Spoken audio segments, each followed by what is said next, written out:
waktu bersyukur pagi hari ini kita kepada Allah Subhanahu wa taala dan juga berselawat dan salam kepada Rasulullah sallallahu alaihi wasallam. Oke, dan Bapak semua yang sama-sama kita hormati guru namanya apa? Ustazah yang sudah mengajar, membimbing, mendidik kita di kelas kita ini, juga anak-anak Bapak semua yang alhamdulillah masih semangat ya. Oke. Sedikit kedatangan kami di sini, kedatangan para Bapak Ustadz ke sekolah kita ini, yang pertama adalah ingin silaturahim. Ya, melihat anak-anak Bapak bagaimana kondisinya, ya, bagaimana perkembangannya. Mudah-mudahan tambah hari kita semakin giat belajarnya, ya. Mudah-mudahan semakin ikhlas kita belajarnya untuk mendapatkan ridho Allah Subhanahu wa taala. Oke, anak Bapak semua, ada yang ingin masuk surga? Siapa yang ingin masuk surga? Semuanya. Oke, semuanya ingin masuk surga ya? Amin ya rabbal Amin. Siapa yang ingin masuk surga beserta kedua orang tuanya? Masya Allah. Ya, semoga kita doakan, mudah-mudahan kita semua masuk surga beserta kedua orang tua kita. Amin. Amin. Ya rabbal Amin. Toh, kira-kira kayak mana tuh kita bisa masuk surga atau kita bisa memasukkan orang tua kita ke dalam surga? Tentu kita harus menjadi anak soleh. Anak soleh, tunjuk tangan. Oke, semuanya anak soleh. Itu kalau dipanggil anak kalau disuruh sama orang tua jangan malas-malas ya. Soleh. Siapa namanya? Aulia. Balik sekarang dulu. Ada dia dulu. Ya. Ya, kau mau malas capek kamu sekolah. Enggak boleh, ya. Ya. Enggak boleh kita melawan kepada orang tua. Jadi kalau kita ingin masukkan kedua orang tua kita, ingin masuk ke dalam surga, tentunya kita harus menjadi anak soleh. Pernah nggak dengar cerita anak soleh? Bapak ada sedikit nih cerita anak soleh. Mau dengar nggak? Mau dengar nggak? Pengen atau pengen banget? Oke, sedikit Bapak cerita anak soleh. Jadi pada suatu ketika berkisah tentang Ubay, ya, yang mana si Ubay ini adalah anak yang soleh. Kenapa dia dikatakan anak yang soleh? Karena dia sangat patuh dan taat kepada Allah, ya. Ajaran, ya, perintah-perintah Allah selalu dipatuhi, selalu dilaksanakan, dan selalu dia takut menjauh daripada larangan-larangan Allah. Juga dia sangat patuh dan taat kepada orang tua, patuh dan taat kepada gurunya. Jadi ternyata bapaknya adalah pendosa. Kenapa dikatakan pendosa? Setiap hari kehidupan orang tuanya berbuat dosa, mabuk-mabukanlah, bonjourilah, ya. Alhamdulillah.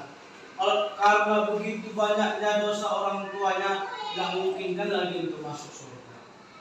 Jadi singkat cerita, meninggallah si Ubay ini beserta kedua orang tuanya. Siapa tadi namanya?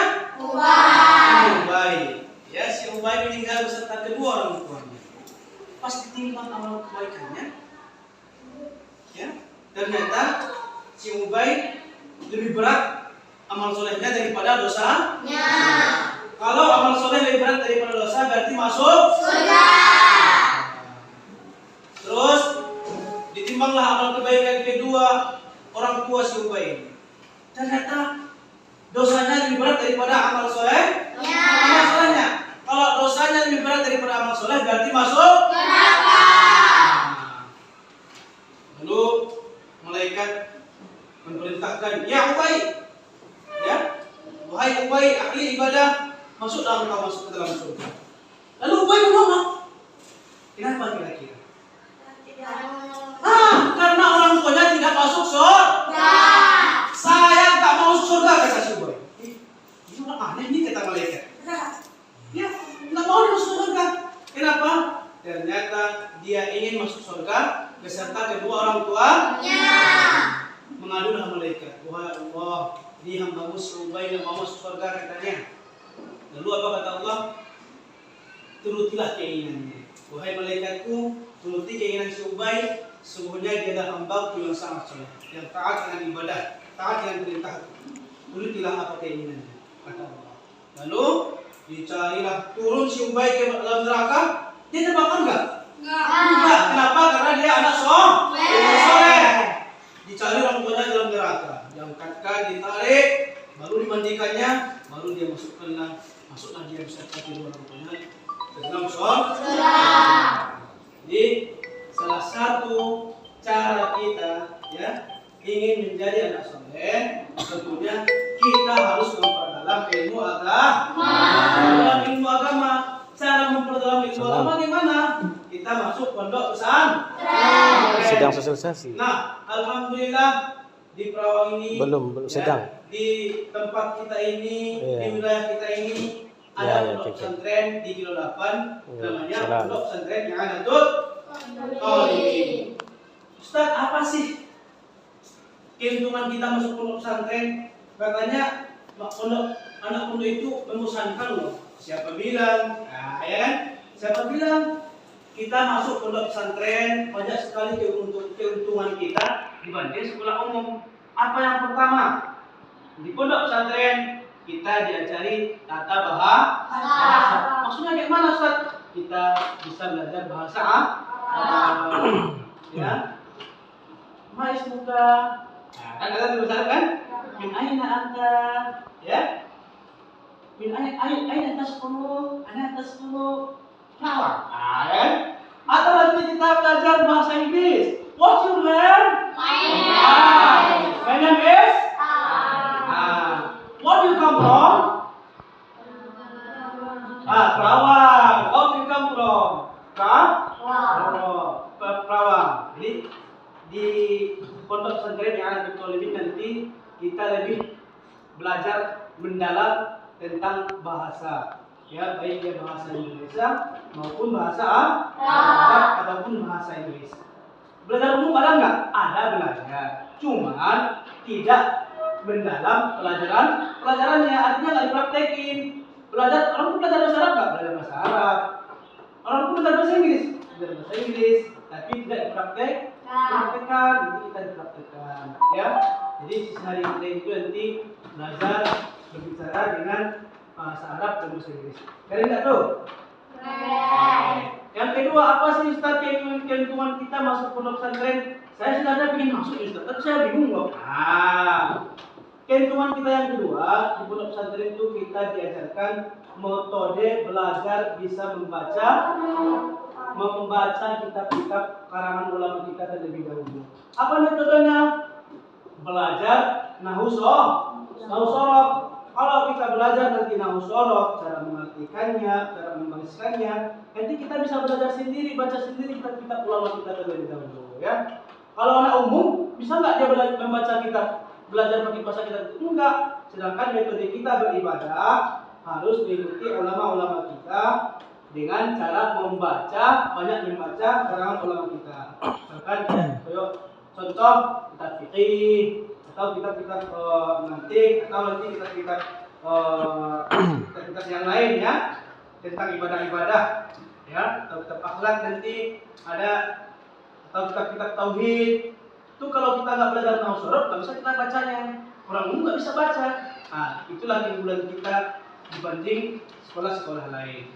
Terus yang ketiga, apa lagi Ustaz keunggulan kita, keuntungan kita masuk pondok pesantren? Insyaallah di pondok pesantren yang ada di Tolibin kita dibimbing, dibina untuk menjadi generasi Qurani. Gimana sih Ustaz generasi Qurani? Generasi Qurani bukan hanya sekedar bisa membaca Al-Qur'an, tapi kita bisa memahami isi kandungan ayat-ayat Al-Qur'an. Dan cara apa? Itulah masuk pondok pesantren belajar tafsir, ya. Nanti bisa kita paham kandungan isi Qur'an itu apa sih? Ya. Jadi bukan hanya kita baca, tapi kita pahami ayat demi ayat, makna atau kata daripada perkata, kita pahami maknanya. Apa tujuan ayat itu? Kenapa dia diturunkan? Apa sebab diturunkan? Bagaimana kita tahu? Harus masuk pondok pesantren. Dan satunya pondok pesantren yang ada Thalibin, kita dibimbing belajar tentang Al-Quran, yaitu belajar tafsir. Terus apa lagi kita setelah itu, Ustaz? Setelah kita membaca, memahami, juga kita menghafalnya. Itu disebut dengan metode tahfiz. Ya, alhamdulillah, pondok pesantren yang ada Thalibin, setiap hari kita murojaah. Ya, kita murojaah setiap pagi sebelum belajar itu kita murojaah dulu. Ya, nanti setelah kita ada masuk belajar tahfiz, itu kita menghafalnya. Atau misalnya nanti setelah kita pulang sekolah sorenya atau malamnya kita menghafal. Nah, pagi nanti di murojaah, nanti pas masuk pelajaran tahfiz itu kita setorkan.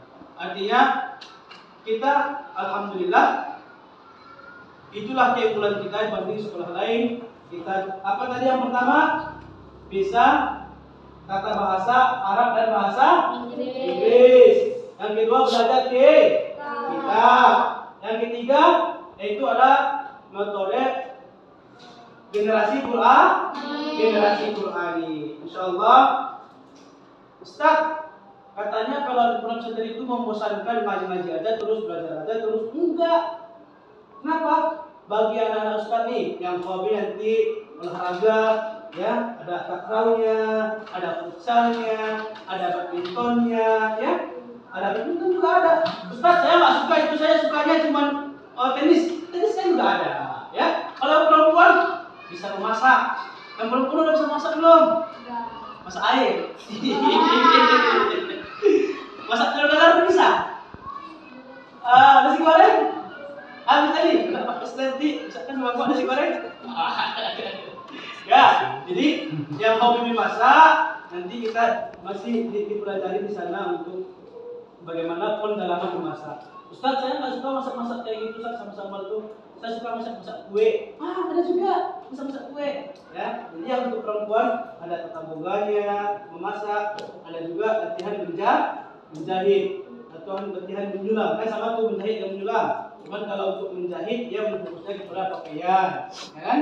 Kalau menyulam dia berfokusnya kepada keterampilan. Baik, Ustaz. Jadi kalau nanti banyak yang bilang kalau kita masuk pondok pesantren itu, Ustaz, cita-cita kita enggak terbuka dong, enggak apa dong gitu. Enggak bisa kita capai. Enggak. Siapa yang bilang? Justru kalau kita masuk pondok pesantren ada keunggulan kita dibanding sekolah lain, ya, dibanding sekolah umum. Katanya anak pondok pesantren enggak bisa dokter. Siapa bilang? Mau jadi dokter? Pondok pesantren ada yang dokter. Mau jadi polisi? Ada yang pesantren jadi polisi, ya. Mau jadi TNI? Ada TNI jadi pesantren. Mau jadi apa lagi? Jadi guru. Banyak guru yang mengajar dari pondok pesantren, ya. Jadi bahkan cita-cita kita pun mudah-mudahan semakin mudah kita raih kalau kita masuk pondok pesantren. Ini bagi anak bapak yang mendapatkan juara kelas 1, 2, dan 3 nanti bagi yang ingin masuk pondok pesantren ada potongan untuk uang masuknya ya sebesar 500.000 ya. Kalau ada yang tahfiz, misalkan ada kita MTS atau kita sendiri tahfiz atau ada tetangga kita nanti silahkan berusulnya sampaikan yang hafal 3 juz ingin masuk ke MA karena pesantren kita juga ada MA-nya, ada MTS-nya. Yang ingin masuk ke MA dia hafal 3 juz, kalau kita ingin masuk MTS, ingin masuk pesantren, tingkat MTS-nya hafal 3 juz, kita tidak dibebankan biaya uang masuk sebesar 2.500.000. Nah, jadi uang masuk untuk 2.500.000 kita nggak bayar lagi, ya. Itu keunggulannya. Jadi anak bapak semua mungkin perlu kita ketahui bahwasanya kakak-kakak kita yang sudah alumni banyak yang sudah melanjutkan cita-citanya atau melanjutkan pendidikannya. Ada juga kakak-kakak kita yang sudah alumni nih, dia sudah bisa melanjutkan pendidikannya di Universitas Al-Azhar Kairo. Mana tempatnya? Di Mesir. Wah, luar biasa tuh, Pak. Artinya apa? Kita bukan hanya di negeri kita ini saja bisa melanjutkan pendidikan kita, tapi yang ingin melanjutkan pendidikannya ke Timur Tengah, ya, ingin melanjutkan pendidikannya ke luar negeri, juga kita bisa melanjutkan pendidikan kita setelah tamat dari pondok pesantren yang ada di kota ini. Jadi, anak bapak, cukup pertemuan kita hari ini. Kita doakan semoga kita, orang tua kita selalu diridhoi Allah Subhanahu wa taala, dijaga kesehatannya oleh Allah Subhanahu wa taala. Doakan nih, semoga bapak semua nanti ketika ujian, ya, baik yang ujian semester maupun ujian ketika mau tamat nanti mendapatkan nilai-nilai yang baik. Oke, cukup.